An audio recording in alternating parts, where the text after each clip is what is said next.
Projeto Memória Vale do Rio Doce. Depoimento de José Diniz, entrevistado por Cláudia Leonor, Itabira, 3 de junho de 2001, realização Museu da Pessoa. Entrevista número 37. Então, eu vou pedir para o senhor falar de novo, seu nome completo, o local e a data de nascimento. Ah, peraí. O meu? O que foi? Microfone desligado. Seu nome completo, o local e a data de nascimento. Meu nome é José Diniz, data de nascimento 9/12/1928. E o senhor estava falando, né, para a gente falar da Vale, que para o senhor a Vale tem 2 momentos, né? A Vale para mim teve 2, aliás, a mineração em Itabira para mim teve 2 momentos. Um antes da Vale e o outro após a Vale. A mineração, na realidade, a exploração do minério de ferro aconteceu em Itabira por volta de 1940, em decorrência à Segunda Guerra Mundial, que começou em 1930. E um tratado do governo brasileiro, juntamente com o governo americano, que veio a exploração de minério de ferro. Essa primeira exploração de minério de ferro se deu através da Companhia de Melhoramento de Engenharia Limitada, o minério era extraído da saia da mina Cauê, das beiradas de córrego, etc. Não existia ainda equipamentos para esse tipo de trabalho. O primeiro minério a ser transportado daqui para Drummond era feito com caminhões de 5 toneladas. E fazia-se percurso na estrada de terra, uma estrada muito apertada, com muita dificuldade. E nesse meio tempo entrou também a construção da estrada de ferro, cujo meu pai foi um dos feitores, administradores dentro da construção dessa estrada de ferro. Até então eu era um menino, né, de 12 anos, 13 por aí, e viemos acompanhando. Então, a mineração se deu de 1940, que foi no primeiro tempo, através dessa Companhia Melhoramento de Engenharia Limitada, e em 2 de junho de 1942, aconteceu então a fundação da Companhia Vale do Rio Doce, já com uma nova diretoria, já com um novo modelo para a extração do minério. Pois bem, o início dessa administração da Vale do Rio Doce foi através do presidente Israel Pinheiro e com a superintendência aqui em Itabira, feita por americanos. O superintendente era o Whitehead, Mr. Whitehead, tendo como acompanhante de 2 departamentos, que era o departamento de extração de minério, um outro americano, que no momento me esqueço o nome dele, e no departamento de manutenção, o Warner, Mr. Warner. Então, esse é o princípio da Vale do Rio Doce. Ô, seu José, e assim, o senhor lembra de ver esses 2 americanos, assim? Me lembro. Como que... Escreve um pouco como que eles eram, se vocês achavam eles diferentes. Na realidade, o brasileiro naquela época não tinha maiores conhecimentos de minas de ferro, né? Extração de minério. Como a emergência, por causa da guerra, se fazia patente, foi necessário, então, contratar esse pessoal para dar um suporte de técnico para a extração do minério com mais velocidade, né, com mais dinamismo. E vocês brincavam assim perto do Cauê ali? Aqui sempre existiu na Vale do Rio Doce uma diferença, porque a Vale do Rio Doce criou a Vila dos Empregados e a Vila da Administração. A primeira Vila dos Empregados foi no Campestre. Então, essa vila abrigou todo aquele pessoal que tinha um certo comando, uma certa liderança.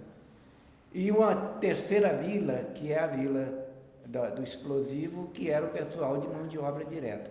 Então, houve sim uma certa, vamos dizer, separação de classes. Por que E a chamava própria explosivo? administração tinha a sua vila fora da cidade, na Conceição. E por que chamava explosivo esse daí mais popular? É porque dentro desse bairro, cerca de uns 500 metros mais ou menos, existia uma área em que guardava o explosivo para dinamitar a mina. Lá mesmo no bairro? Lá mesmo no bairro. Nossa. E o senhor, assim, viu explosão para dinamitar a mina, essas coisas? O senhor lembra de ter participado disso? Essas explosões? Não, a explosão controlada da própria mina para a extração do minério de ferro. O senhor viu já? Vi várias, eu vivi. O que o senhor lembra, assim, a primeira vez que o senhor viu? Olha, eu trabalhei na Vale do Rio Doce desde 1947 até 84. Eu sou técnico de manutenção mecânica e, como tal, a minha vida sempre estava dentro da mina, junto com a mina, participando de toda a operacionalização do sistema. As explosões, a princípio, era dado em pequenos matacões, né? E depois que a mina se fez como tal, ela passou a dar explosões de alta escala, explosão assim de julgar, vamos dizer assim, um prédio como esse aqui detonar de uma vez, né? Porque a mina foi feita em bancos, e acho que até hoje continua sendo em bancos, aonde você faz uma furação aí de aproximadamente 20 polegadas de diâmetro e enche aquilo de explosivo e detona. Então sai muito minério, né? Toneladas e mais toneladas de minério. Isso naquela época que tinha a hematita. Hoje isso é raro, porque não tem mais hematita. Hoje se trabalha mais com itabirito. Qual que é a diferença de um para outro? A hematita é a pedra, que ela é mais compacta. O itabirito é mais em forma de pó, de areia. Então, a hematita você já vende diretamente para as usinas, né? Enquanto que o itabirito você já tem que beneficiá-lo, fazer a lavagem para transformar em pellet, em bolinhas, para que ela seja levada aos fornos. Ah, tá. E assim, o que o senhor acha, assim, que a presença da Vale na cidade, assim, o que transformou? A presença da Vale na cidade transformou totalmente, não só a cidade, mas toda a região. Principalmente a região de influência da Vale. O que é a região de influência da Vale? Não só aqui na mineração, mas aonde passa o trem, aonde ela teve certo envolvimento.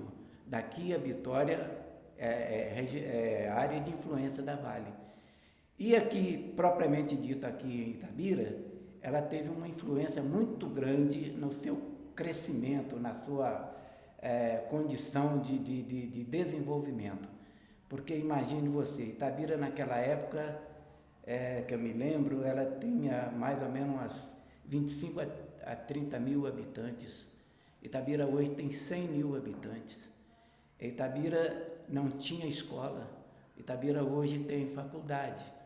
Itabira não tinha uma série de infraestrutura. Itabira hoje tem.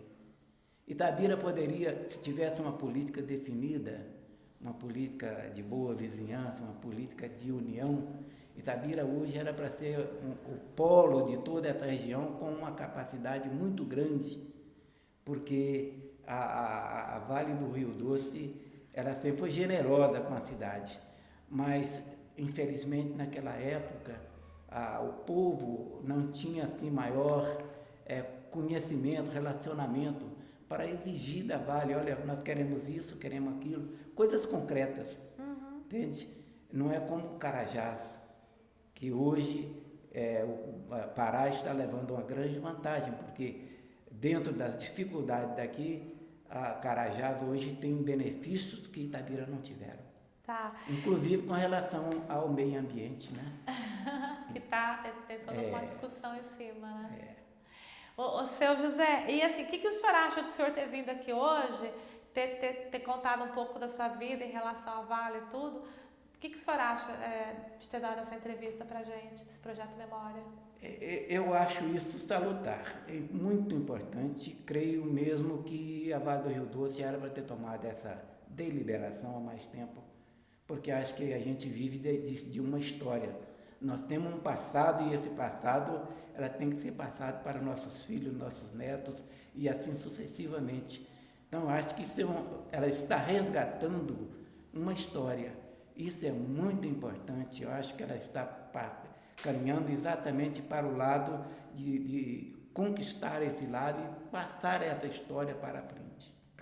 Tá joia. Obrigada. Nada.